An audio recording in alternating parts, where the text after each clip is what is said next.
આપણી સાથે સ્ટુડિયોમાં રાજેશ સોની કોંગ્રેસથી હાજર છે।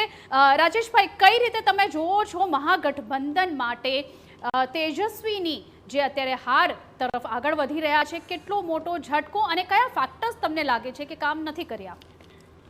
હજી તો ચૂંટણીનું મત ગણતરી ચાલી રહી છે, ત્રીજો ચોથો અથવા તો પાંચમો રાઉન્ડ ચાલી રહ્યો છે। તેજસ્વી ચોક્કસપણે પાછળ છે, પણ હમણાં લોકસભાની ચૂંટણીની અંદર વડાપ્રધાન મોદી પણ વારાણસીથી સીટથી ત્રણ રાઉન્ડ સુધી પાછળ રહ્યા હતા। એટલે ચૂંટણીની અંદર આગળ પાછળ રહેવું એ અલગ બાબત છે, પણ ચૂંટણીનો એન્ડ ઓફ ધ ડે જ્યારે પરિણામ આવશે ત્યારે ચોક્કસ આ જે આંકડા અત્યારે આપને ત્યાં માધ્યમથી દેખાઈ રહ્યા છે, વલણની અંદર ચોક્કસ એનડીએને સારી સીટો દેખાઈ રહી છે, પણ આ બિહાર। રાજેશભાઈ, એક મિનિટ તમને રોકું છું। અહીં આપણે જે તસવીરો અત્યારે જોઈ રહ્યા છે, તમામ ભાજપના જેટલા પણ કાર્યાલય છે ત્યાં અત્યારે સેલિબ્રેશનનો માહોલ જોવા મળી રહ્યો છે। લાડુ વિતરણ માટે તમામ તૈયારીઓ થઈ ગઈ છે, તમામ અલગ અલગ જગ્યાઓ પર મીઠાઈ વેચવામાં આવી રહી છે, સેલિબ્રેશન માટે પૂરતી તૈયારીઓ થઈ ગઈ છે। અને સવારે પણ દિલ્હીમાં ભાજપનું જે મુખ્યાલય છે ત્યાં પણ આપણે જોયું હતું જલેબી અને કચોરીને તમામ રીતની તૈયારી કરવામાં આવતી હતી, એટલે કે પૂરી રીતે કોન્ફિડન્ટ હતી એનડીએ ભાજપ કે પૂરી રીતે તેમને સ્પષ્ટ બહુમતી મળવાની છે। જી રાજેશભાઈ, તમે જે કહી રહ્યા હતા, તમને શું લાગી રહ્યું છે, કયા ફેક્ટર્સ જે છે, તમારી વાત પૂરી કરો। આ બિહાર છે, બિહારના મતદાતાઓએ જે પણ મતદાન કર્યું, બિહારના મુદ્દાઓ ચૂંટણીની અંદર જે હતા એ સૌની સામે હતા। અત્યારે હજી હું એ કહેવા માંગીશ કે આ જે આંકડાઓ છે આ કોઈ ફાઇનલ આંકડાઓ નથી, કારણ કે ચૂંટણીની અંદર આપણે સૌ હંમેશા ચૂંટણી જોતા હોઈએ છીએ। 18 રાઉન્ડ 19 રાઉન્ડ જેવી વિધાનસભા હોય એટલા મતદાતા હોય એના સંખ્યાની અંદર એના મતગણતરીના રાઉન્ડ થતા હોય છે। અને આપણે ઇલેક્શનની વેબસાઇટ ઉપર જોઈએ કે આમ લોકલ લેવલે ચર્ચા કરીએ તો હજી તો ચોથો પાંચમા રાઉન્ડની મતગણતરી ચાલી રહી છે। એટલે આ સ્પેસિફિક એવું ના કહી શકાય કે આ જે આંકડા છે આ જ ફાઇનલ આંકડા છે, આ માત્ર ટ્રેન્ડ છે। હા, એટલે એ જ કહું છું, આ ટ્રેન્ડ છે, પણ બિહારની તો આદત છે ટ્રેન્ડ બદલવાની। ભારતીય જનતા પાર્ટીએ ફટાકડા ફોડ્યા હતા। તમારી વાત રાજેશભાઈ સાચી છે, ભારતીય જનતા પાર્ટીએ ફટાકડા ફોડ્યા હતા અને પછી હારી ગયા હતા। પણ સાંભળો રાજેશભાઈ, આપ જે વાત કરી રહ્યા છો સારી વાત છે, પરંતુ ડિફરન્સ પણ તો જુઓ। ધારો કે માન લો ટેબલ ટર્ન થઈ છે તો આખું સ્વાઇપ થઈ જશે, હું એની ઉપર જ આવું છું, નથી આવતી ને, હું એની ઉપર જ આવું છું। હું એ નથી કહેતો કે આ આંકડાઓ સાચા છે ખોટા, એની વાત નથી। બિહારની આદત રહી છે કે ટ્રેન્ડને બદલવો। આ 192 સીટોમાં કેટલી સીટો 500 મતથી આગળ છે, કેટલી 10 થી આગળ છે। ગઈ ચૂંટણી બિહારની વાત કરીએ તો 28 સીટો એવી હતી જે 3 મતથી લઈને 100 મત સુધી હારજીત હતી। 28 સીટો।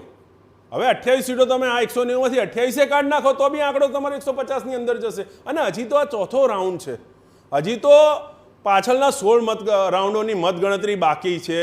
શું પરિણામ આવશે? અને બિહારની અંદર જેટલી પણ વિધાનસભાઓનું આપણે એનાલિસિસ કરીએ, હાર જીતો બહુ ઓછા માર્જિનથી થતી હોય છે। ચલો, આપ જે વાત કરી રહ્યા છો, એટલે શ્રદ્ધાબેન આપણી સાથે છે, એમનું એક વર્ઝન લઈ લઈએ। એ કહી રહ્યા છે કે હજુ ટેબલ ટર્ન થશે, કારણ કે આ ત્રીજો ચોથો રાઉન્ડ છે, 16 રાઉન્ડ બાકી છે, અનેક બેઠકો બદલાઈ શકે છે। જો હું કહીશ તો થોડું હાર્શ લાગશે, પણ પહેલાં એ કહી દઉં છું કે લાલુ યાદવ અને એમના પરિવારના જંગલરાજથી મુક્તિ બિહારે 20 વર્ષ પહેલાં જ મેળવી લીધી છે।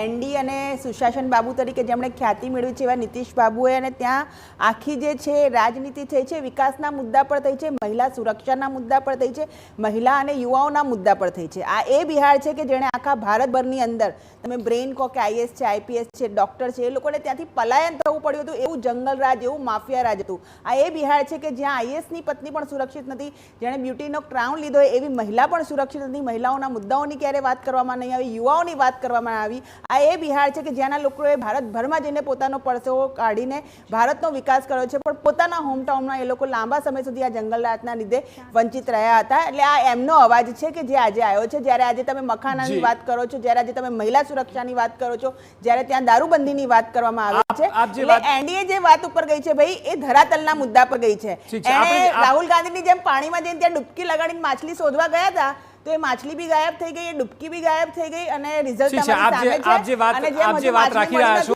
તે જંગલરાજની નહીં, શ્રદ્ધાબેન, હું અજયભાઈને પૂછીશ। અજયભાઈ, જંગલરાજની જે વાત ભારતીય જનતા પાર્ટી કરે છે, જી બિલકુલ અક્ષય, આપણે આ પ્રશ્ન લઈએ અજયભાઈને, પણ પહેલા વિપિન ચૌબે આપણા જે સંવાદદાતા છે તે ત્યાં પહોંચી ગયા છે અને ચિતાર બતાવી રહ્યા છે ગ્રાઉન્ડ ઝીરો પર। કેવો ચિતાર છે તે જોઈએ।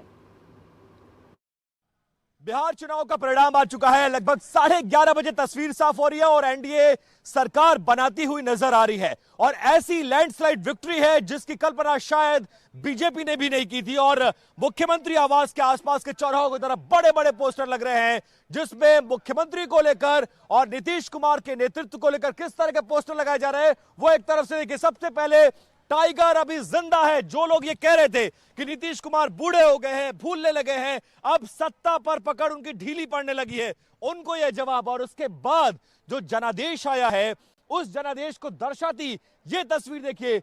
हमारे बिहार के एक स्टार, हर बार नीतीश कुमार सबसे बड़ा चेहरा इस गठबंधन का बिहार में, जिनके चेहरे पर चुना हुआ एक वक्त में कंफ्यूजन हुआ कि शायद मुख्यमंत्री कौन होगा, लेकिन अमित शाह को यह कहना पड़ा कि जनादेश आएगा तो मुख्यमंत्री नीतीश कुमार होंगे। और जैसे जैसे तस्वीर साफ हो रही है, लैंडस्लाइड विक्ट्री हो रही है, वैसे वैसे पोस्टरों से पटना के चौक और चौराहों को पाटा जा रहा है। हम जहां पर खड़े हैं यहां से मुख्यमंत्री आवास की दूरी महज 100 मीटर है और एक तरफ हमारे बिहार के एक स्टार और दूसरी तरफ बिहार का मतलब नीतीश कुमार। तो इस तरह के पोस्टर, इस तरह के बैनरों के जरिए एक बड़ा संदेश देने की कोशिश हो रही है और मतलब और आशय साफ है कि बिहार का नेतृत्व नीतीश कुमार ही संभालेंगे।